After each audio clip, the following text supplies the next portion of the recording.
Reviews CIJ, I'm welcome to a new video. This is F1 2012 and this is at the Yas Marina circuit in Abu Dhabi, and this is my only F1 2012 video of the week, as my new schedule is FIFA on the week and F1 on the weekend. So what the platform's going to be, there's going to be one F1 video on the weekend, probably a challenge, and when the F1 season comes back, one race video a week. And in the week there's probably going to be about, I think, 2 or 3 final videos and one Bradford video. So we're starting last in Yas Marina with Sebastian Vettel, which is what happened last year. Obviously you can't start from the pit lane, but if you could start from the pit lane, I guess I'd do that because it's more realistic. Now this is a 25% race, sorry about this, 25% race, yeah, legend difficulty. Let's just see where we can get. So Lewis Hamilton got pole, then Fernando Alonso, then Jenson Button, then Kimi Raikkonen. It looks like Mark Webber got about 7th, but Sebastian Vettel starts at the back. So Sebastian Vettel, 14 lap race, can he pass the back markers into the first corner? Let's hope he does. Lights out and away we go. We use half the curves, put the fuel onto rich, put the brakes onto neutral, go flat out now. Seem to come into the first corner, brake a bit too late, but we get past John Eric Verne as well at the back markers and Ricardo, and people are going dead slow here, so I'm up to 13th already. Don't think I hit anyone. Oh, Senna's going way too slow, as I'm going to let Perez through. Oh my god, I'm letting Hulkenberg through here, and passing Hulkenberg, braking pretty early, and I nearly hit Perez there. And we're in 14th, so I'm trying to make an inside up Perez. No, it's not going to work. I'll use half my curves on this straight, see if it will work. Powering down the straight, obviously the fastest car. Let's see if we get the speed to Perez, but Perez is trying to block me, it looks like. But Perez has moved over, as you see.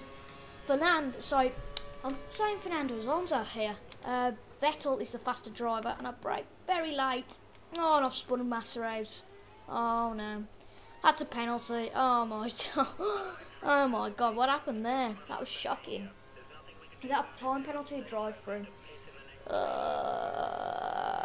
hard, damn it. So we've got a drive through, so I'm gonna have to pretty much take it now, and then I'll pit a lap later. So I'm trying to get faster. Oh god, now I've nearly spun it. Oh, I've took it out. Oh my god. This race just gets worse and worse. Oh, and I've nearly hit centre out, god. This race just gets worse and worse. So now we're going to see if we can even get a point out of this race. I don't think we will be able to. Ooh, as you see, I clipped Senna. I'm not going to go too fast because obviously I've got to come in the pits anyway. So, you know. So Senna's there, and I've lost it again. Oh, I'm going to have to let Perez through. Put the fuel onto lean. I've got to come on the outside, so I'm going to have to cut across Perez, sadly, and come into the pits. So our first subject today is about Guido van der Garde's move to Caterham, and I'm really impressed actually that he's got the seat.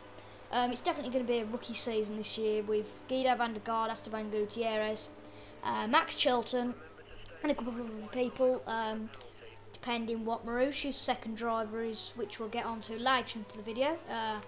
Yeah, so I think Guido van der Garde could be good for Caterham, but I don't think he'll be great, as it's Charles. Oh, for God's sake, I got another penalty. Charles Peake's first ever. You know, Charles Peake's just moved to Caterham, so it's not great. The team, I can't see him doing that well, but you know, Marussia have got cars this year, and they seem pretty fast, to be honest, at the end of last season compared to, not McLaren, Caterham. So it just makes you wonder with the extra cars boost, and, you know, and obviously Timo Glock's not there anymore, which we just overtook on that corner. Charles Peake's not there anymore. Obviously, as he's moved to Caterham, we get the fast line on him. There we go. So I was talking about Caterham, yeah, and, yeah, we've obviously Max Chilton confirmed. It was a we're going to get onto our next subject. It was a shock, let's just say, for Timo Glock to quit F1. Now, I think the only reason he quit F1 is because obviously the lower team needs the money, so Timo Glock had to bring a lot of money over with him, as he's he's raced for teams in the past. I think he just didn't want to have to bring the money over anymore, I suppose. So he kind of quit, and I think he's going to German touring cars, I believe. I'm not sure on that, but it was DTM, which is German touring cars, I'm pretty sure. So 2 pit stops in 2 laps. This race really isn't going well at the moment, to be honest. Oh my god. Oh my god. So, Timo Glock's out of F1.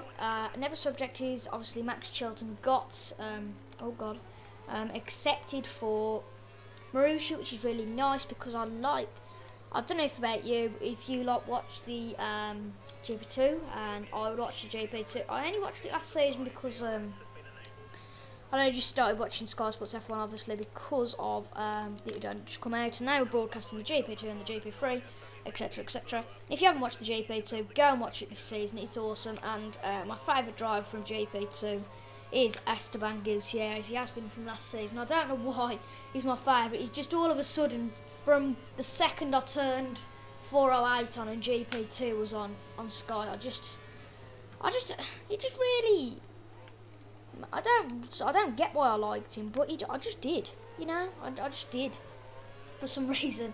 For some reason I didn't really like, what's his name? I can't think what his name is now. What's his name? The one who went, Valzecchi, that's it. And we see we go for a double overtake and nearly a triple overtake, but we clip over line and luckily it doesn't spin. So at least we got ourselves up to 19th, and at least we're not in last. So, what was I saying? Oh yeah, about GP2. I've never really liked David Valsecchi because I don't know why. As I say, the first second I turned the channel on, 408 and GP2 was on. I just didn't seem to take a liking to him. And for some reason, I like Max Chilton as well, obviously, because he's English. And I think it's awesome to have the prospect of having 4 English drivers on the grid next season. Obviously, a couple of seasons ago, it was like the Germans who dominated the fields. I should nearly spin there. Who dominated the field with Germans, because you obviously had Sebastian Vettel, you had Michael Schumacher, Timo Glock, Nico Hulkenberg, Adrian Sutil, and is there another one? I can't think now. There's no German back markers. No, there's not. I don't think there's. No, Nico Rosberg, that's it. And that was it. So there was about 6 drivers, and obviously there's only the. I'm talking about 2010, I think. So obviously, Paul Di Resta wasn't in it then, so there was only 2 English drivers, and really they were at the front, so I guess it was all right. But with Paul Di Resta coming in 2 years ago, is it now? God, it doesn't seem like that long. It's just been pretty good to have 3 English drivers, but now 4 English drivers. We basically are home nation, if you're an Englishman or an English girl or whatever you say. If you are someone from England, because obviously I am, unless it's like Australian and I sound Australian, I don't think so. Anyway, that was a shocking Australian accent. Bear with me, please. What was I going to say? I'll keep forgetting what I'm going to say here. Oh yeah, about it. It's an awesome prospect having 4 English drivers on the grid. Just think about it. We take up a 6th for the grid now, the English, and our next subject is about Scorpion Racing. So Scorpion Racing is a team now, apparently, that have took over HRT and actually want to be racing next season. And now, obviously, the deadline to enter was in November. God, that seems like ages ago. And HRT obviously hadn't got the money, and they haven't got another buyer, so obviously they couldn't enter. And we were all presuming there was going to be 22 cars. All of a sudden, the other day, this team called Scorpion Racing came and said, we're going to take them over, we're going to see if we can get on the grid. Now, Bernie Eccleston says, no, you're not coming on the grid, because, deadline's passed. You're just unlucky, you'll have to wait till next season, I suppose. As I said, the fastest lap of the race. Yes, you'll just have to wait till next season, till 2014, because the deadline was ages ago, but Scorpion Racing still want to get in for Melbourne. I'd love 24 drivers on the grid just to even it out a bit, because 22, I've never because I think in 2006 I was 22, and I never particularly liked that sort of thing, them being 22 drivers, because it just never clicked for me. You either have 20 or you have 24, if you get me. But our next subject is the F1 2013 cars. Now, the new cars that have been shown is Force India, Ferrari, McLaren. What else has been shown? I'm trying to think. Oh yes, the Lotus and the Mercedes. I think that's all that's been shown. Now, here are my opinions on the car. Mercedes doesn't really look good. Well, to be honest, I don't really like it. Lotus I'm loving because they've got a bit of red on it that says like Kimi or Roman. But all I'd say with the Lotus, it's not Lotus anymore, is it? Let's just face it. You know, Lotus is usually green, and you know, a bit like Caterham were as Lotus, but they're obviously still green. But obviously, green's a bit of an ugly colour, I think. I don't know about you guys. I think it's a bit of an ugly colour. So fair enough, they didn't go for that. McLaren, it looks decent. I don't see, there's a bit of a change, but when I looked at it first, I thought, oh god, I've just spun it, but I've got to pit anyway next lap. Yeah, McLaren, when the first I looked at it, I thought there isn't really much of a change, to be honest, because it doesn't look that different.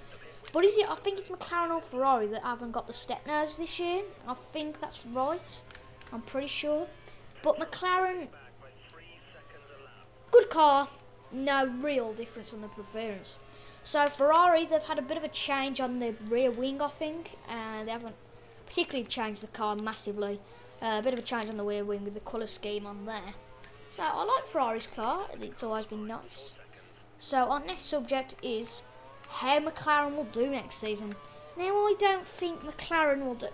I mean, my favourite driver's always been Jenson Button, and I've always liked Sergio Perez. You know, the moment he stepped onto the field in Australia in 2011, I really liked his driving style. You know, he's a good driver, and I think he needs to be good. But I was talking to my dad actually the other day, and he said, "What if Sergio Perez is actually outpacing Jenson Button?"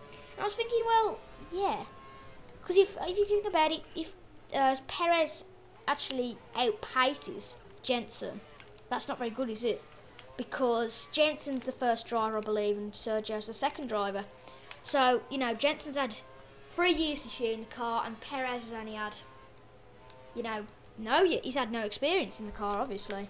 But I think for Perez, I can't see him outpacing Jenson because it's a new start for him. He's just good. He hasn't really been. He's competitive in the Sauber, but he's never really won a rat. You know what I mean. But I can see McLaren doing all right, but they're not going to be doing faster. I can see McLaren having a bit of a pitfall this season because I've never particularly liked Lewis Hamilton. I'll say that now, but Lewis Hamilton was the asset to McLaren. You know, Jenson Button never. You know, Jenson Button didn't always put a good performance in because, you know, issues, and with Hamilton as well, obviously, with the couple of issues he had in Singapore and in here, actually, Abu Dhabi, that last season. God, it does feel like ages ago since Kimi Raikkonen said, yes, I know what I'm doing, shut up. He did say those specific words, but I can't do a grumpy Kimi Raikkonen accent. So, you're just going to have to live with that. You can go on YouTube, though, and I'm sure there's a couple of Kimi Raikkonen accents, or you can hear it from the real man. I think that's a better idea, isn't it? So, we're going to be overviewing the last half of the race, how I think all the teams have been doing. Obviously, we're starting with McLaren. Next, we move on to Red Bull, which is obviously what I'm in at the moment, as we have taken a rain car of Cayenne in the HRT. Yeah, I think Red Bull will do that. Now, it's hard to say how Red Bull will do, as they haven't showcased the car yet. I don't know what improvements have made to the car. I don't have an absolute clue. But I always feel the first race always shows how someone will do. But it didn't actually last year, because McLaren dominated in the first race, and they were to put it to an instance, they were crap. Let's face it, to be honest. Red Bull dominated most of the. Well, they didn't dominate, but it was probably the second half of the season they pretty much dominated, with Vettel having, 4 wins in 4 races, pretty much. And Mark Webber having a good drive as well. But Red Bull, I can see Vettel being the main driver again this year, because Mark Webber, he's a good driver, but he's getting a bit too old now. And what I'd recommend for Mark Webber, to be honest, I don't know about you guys, but I think he should retire this year from Formula 1 because if he just keeps going, I think he's just gonna get a bit worse. And I don't think, unless he moves to a different team, I'd never think he's gonna win the title because Vettel's gonna be outright #1 at that team always, unless Mark Webber all of a sudden wins the championship. It's a bit like Jenson Button, I suppose, from McLaren. I mean, he's never been that aggressive like Mark Webber, but you never know. Mark Webber could pull something out the bag and win the championship. You never know, do you? So, you know, it could be interesting. I think Vettel will win his 4th title. And, you know, the sport's... I don't know about you, but I think the sport's going to get pretty boring if Vettel constantly keeps winning titles. But saying that, I think that Vettel, if he doesn't win it next year, I think his confidence will go boom down low because I think Vettel's a nice guy. I don't particularly like him because, you know, he's not English, let's face it. I don't particularly like his driving style when he wins all the time, but he's a nice bloke. I appreciate that some of you really like him, and you know, he's a nice bloke, and he's a humorous bloke, and he's quite entertaining, you know. But I just don't particularly like him being a bit aggressive and a bit grumpy if his race hasn't gone his way, if you get what I mean. No offence to him or anything, but I just feel that he just has a bit of a moan if the race doesn't go his way. Whereas most of the other drivers goes, you know, I had a bad race, let's face it. Car was crap, nothing we could do about it. You know, but some drivers just go, oh, for God's sake, crap race. You know, the car was crap. I was brilliant, the car was crap. Race time, I'm leaving this team next race. Now, that's not what they say, obviously, but I like to exaggerate. So, they probably, I don't know, but it could be interesting to see how Red Bull do. So, we've actually spent 2 laps talking about Red Bull. I'm sure it was shorter, because we need to get these other 8 teams done in 6 laps. So, anyway, Ferrari is the next one, and Fernando Alonso came very close to winning the championship last season. I was gutted he didn't win because he was a very good driver with a shocking, let's face it, was a shocking car, I think, all season round, and he did deserve the championship on whole. But you know, Vettel had the best car, and there's nothing you can really do about someone having the best car, you know what I mean? So you can't do anything about it, to be honest. So Fernando Alonso, he could win the title, but I just think he's given up a bit. You know, last season with him coming so close and Vettel snatched it away from him the last couple of races. I mean, I think he was so unlucky. You know, I was saying to, I think it was Joe from Beaver and Chipmunk, and as well, go and subscribe to him because he's epic. I think he was saying to me, I was saying to him actually, if Roman Grosjean hadn't crashed into him, he would have won the championship. It's all these little things that could have changed the year massively. You know, Roman Grosjean wouldn't have got the race ban, D'Ambrosio wouldn't have got a race, you know. All, you know, it's little thing. It's a bit like history, isn't it, I suppose? Like, we're actually talking about 1066 or something like that at school. And like, it was something like defending against William or Harold from the North or South Coast, and he went to the South Coast. Whereas if we would have gone to the North Coast, history would have been so different. Now, F1 isn't about history. I know this.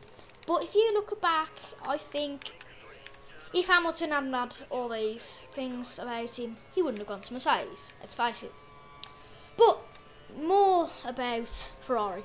So Alonso could win the championship, but Felipe Massa, I'd have to say I think I'd retire if I was Felipe Massa this season as well, because Felipe is a good driver, but he's going to be outright driver number 2, so unless he finds a new team, Ferrari could even boot him out at the end of this season because he hasn't been driving.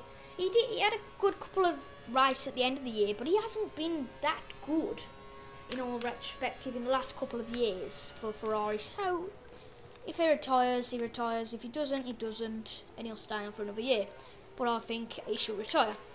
So next is Mercedes, which Lewis Hamilton's moved to. Now, this could either be Lewis Hamilton's biggest mistake in his life, or it could be one of the biggest, best things that Lewis has ever done. Because obviously Lewis Hamilton, as you know, Lewis Hamilton is a very good driver. I know I said I don't like him, but obviously he's British, so I'd prefer him to win than, you know, someone like I don't know, Michael Schumacher. I may not like Schumacher to win because I like Schumacher, but for example, I prefer Hamilton to win than Schumacher, or Vettel, or you know, someone like that, or Nico Rosberg, or someone like that. I'm not saying anything to Germans at all.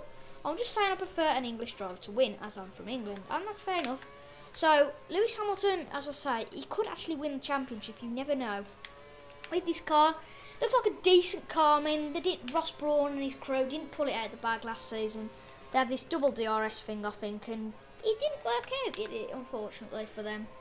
And, you know, they were thinking, oh, Nico Rosberg, you know, Mercedes are going to do well. Third race, they won in China, then they thought they were going to dominate, and rest of the season they didn't do anything. I think there was a stat like they only scored like 2 points or something in the last 5 races, maybe. I'm not sure, I can't really remember, to be honest.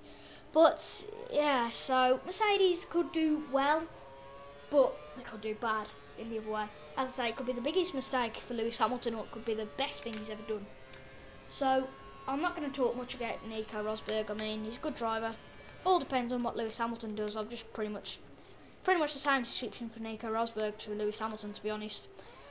So next we move on to Lotus and the ice cream man, Kimi Raikkonen. Now, Kimi Raikkonen is a boss. I think he's an absolute boss. I don't know about you, I think he's hilarious. Yes, I mean, let's go. Warm your tyres up, Kimi, please. Warm your tyres up.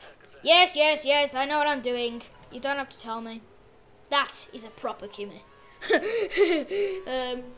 and the Iceman is great, I think. He's awesome. He's just a bit of a grump and he won't talk to anyone, which I think is really humorous, actually. He's a bit rude, but in a way, I love him because he's hilarious. Kimi's one of my favourite drivers, and I loved him to come back last season. I know it sounds daft, but Kimi could actually win a title next year. There are a lot of title contenders because Kimi is he's a good driver. But I think that Kimi, he was a bit too shy last season. He only came back into the F1, but I think this season he's going to be strong and he's going to be a bit more aggressive. So I think Kimi could have a chance of winning the championship.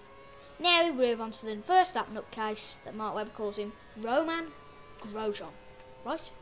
And he caused Spa, and unfortunately I think it's first year experience, and I think Jackie Stewart offered him help or something with spatial awareness, and as I say, I don't think he's got the spatial awareness. And then the actual with Lotus, they're so good team, and if Kimi Raikkonen does well, and Grosjean doesn't back him up with the points, they're not going to win the constructors, are they? Let's face it.